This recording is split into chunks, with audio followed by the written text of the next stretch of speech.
Assalamualaikum warahmatullahi wabarakatuh. Selamat pagi.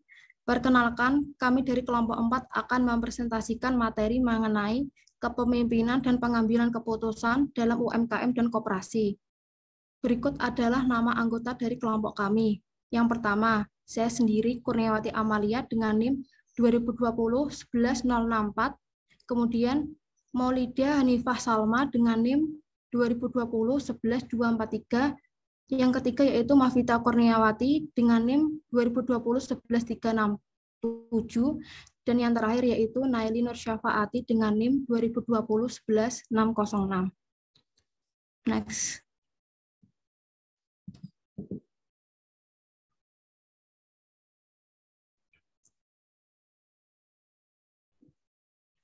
Langsung ke materi yang pertama, yaitu kepemimpinan yang sukses. Pemimpin yang sukses adalah mereka yang memiliki kemampuan untuk melihat masa depan perusahaan mereka dan membuat tujuan yang real yang mampu diimplementasikan. Berlatihlah untuk beradaptasi dan memiliki sense, menerapkan strategi baru, dan biarkan model bisnis berkembang seiring berjalannya waktu. Selain itu, pemimpin yang sukses adalah pemimpin yang bisa melayani. Untuk bisa melayani, seorang pemimpin harus punya empati yang tinggi. Empati hanya bisa terbentuk jika ia telah melalui berbagai proses dan tahapan dari bawah. Ia tidak mendapatkan segalanya secara instan atau lewat jalan pintas.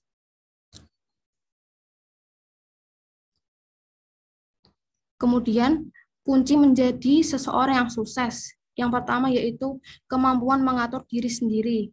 Yang kedua, bertindak secara strategis, memiliki visi masa depan jangka panjang, memiliki sikap yang bertanggung jawab, dan yang terakhir yaitu merancang tujuan dengan jelas dan tekun dalam mengejar impian.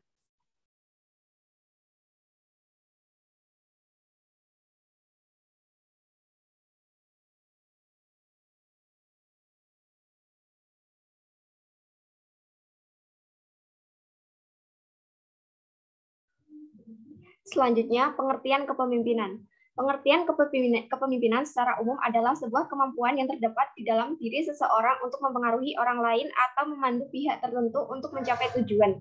Sementara itu, definisi pemimpin dalam Kamus Besar Bahasa Indonesia adalah orang yang memimpin. Jadi, seorang pemimpin wajib memiliki kemampuan untuk mempengaruhi atau memandu sekelompok orang atau pihak.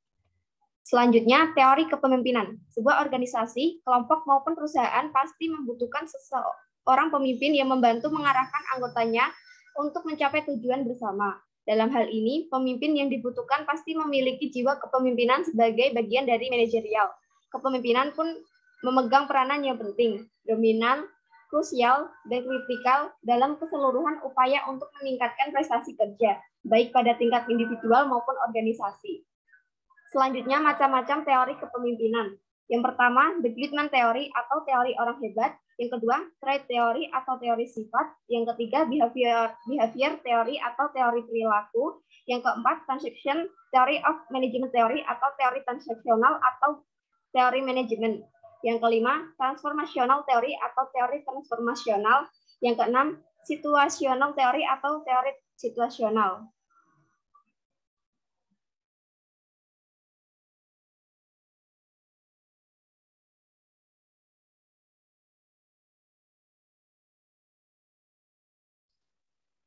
Selanjutnya pengambilan keputusan. Langkah-langkah dalam pengambilan keputusan ada 6, yaitu pertama,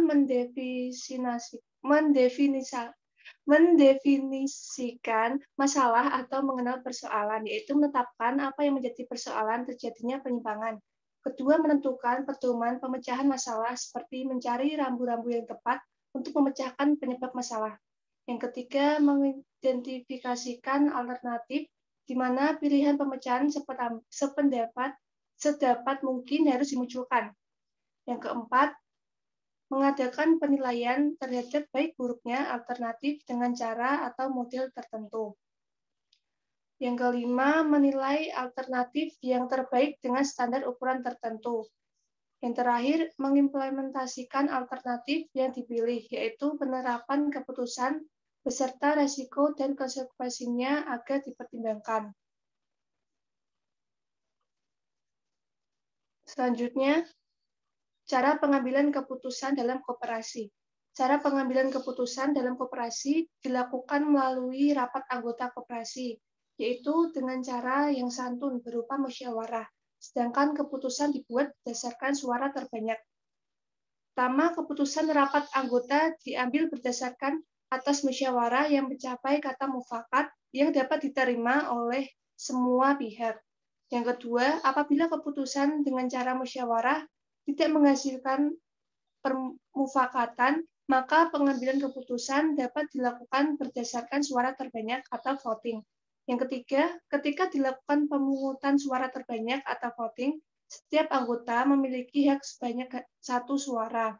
Yang terakhir, hak suara koperasi dalam sekunder diatur dalam anggaran dasar dengan mempertimbangkan jumlah anggota dan jasa usaha koperasi anggota secara berimbang.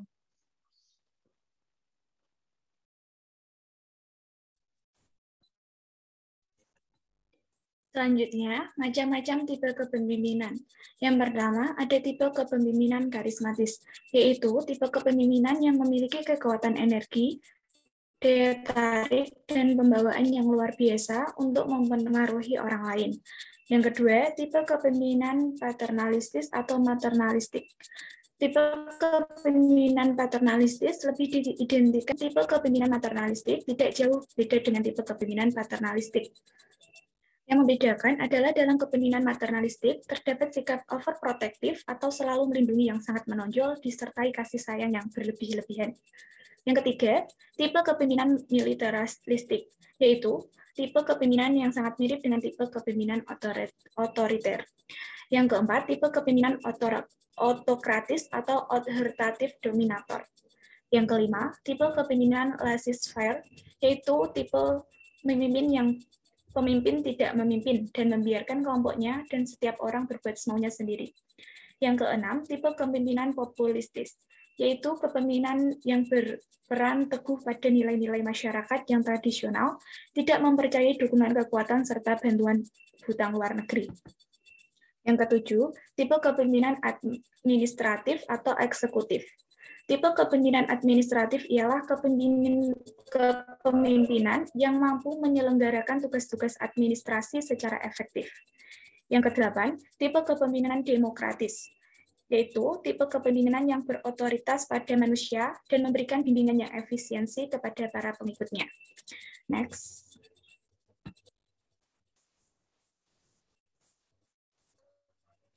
Effective leadership. Kepemimpinan efektif yang dimaksud tidak lain adalah sebuah kepemimpinan yang mampu memanfaatkan berbagai potensi yang ada di sekelilingnya, serta bisa melibatkan dan merangkul semua anggotanya. Semua pemimpin yang efektif harus memiliki kecakapan secara teknis sesuai bidangnya. Ia juga harus diharuskan profesional secara manajerial dalam menjalankan kepemimpinannya. Hal itu dilakukan semata-mata untuk mewujudkan cita-cita bersama. Setiap pemimpin pasti akan berpikir bagaimana organisasinya bisa melakukan percepatan dalam segala hal. Jangan sampai organisasinya hanya jalan di tempat atau malah mengalami kemunduran. Dari situlah kenapa seorang pemimpin harus mampu menjalankan kepemimpinannya dengan efektif.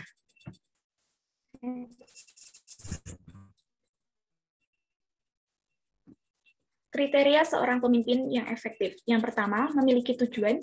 Yang kedua, memberikan motivasi dan menginspirasi. Yang ketiga, membersamai tidak hanya memberi instruksi. Yang keempat, membangun komunikasi yang terbuka. Yang kelima, memahami dan memberdayakan. Yang keenam, terbuka atas ide-ide baru. Dan yang ketujuh, evaluasi kepemimpinan.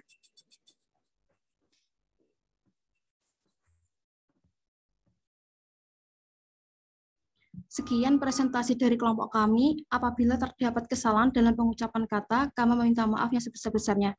Wabillahi taufiq wal hidayah. Wassalamualaikum warahmatullahi wabarakatuh. Waalaikumsalam warahmatullahi wabarakatuh.